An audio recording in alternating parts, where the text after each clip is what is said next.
Hello viewers, আসসালামু আলাইকুম। আজকে আমরা যখন খিচুড়ি খেতে ইচ্ছে করছে তাই সবাই মিলে একসাথে খিচুড়ি খাই। তাই সবাই মিলে গেলাম বাজার করতে। বাজার করলাম, বাজার করলে কিছু দোকানে, মুদি দোকানে গিয়ে টুকটাক কেনাকাটা করলাম, চাল ডাল। তারপর সবজি দোকানে গেলাম, ওইখানে গিয়ে সবজি কিনলাম। কেনার পর সবজি কেনার শেষে তারপর রিক্সা করে যখন বাসায় চলে আসলাম। বাসায় চলে আসে আস্তে আস্তে রাস্তায় একটু ভিডিও করলাম সবাই একসাথে রিক্সার ভিতরে। আর লোক ছিল। বাসায় এসে কাটা কুটার পরে এগুলো ধুয়ে পরিষ্কার করা হলো।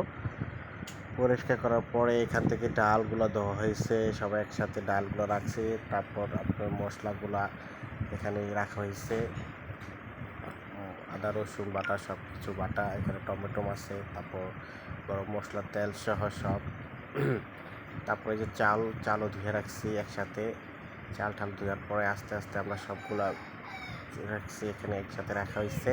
রাখার পর চুলাগুলো আগুন ধরাইছি, আস্তে আস্তে আগুন ধরছে, ডেক দিয়ে বাইরে বসেছি অনেকগুলা, তাই অনেক লোক খেতে পারবো এই জন্য। তারপর তেল দিয়ে এখানে মশলা দিয়ে কষানো হচ্ছে। তারপর খিচুড়ি আস্তে আস্তে অর্ধেক হয়ে গেছে, খিচুড়ি নামানোর পর্যায়ে হয়ে গেছে। তারপর আস্তে আস্তে নামায় ফেলেছি, সবাইকে ভাগ করে দিচ্ছি কিছু কিছু খিচুড়ি।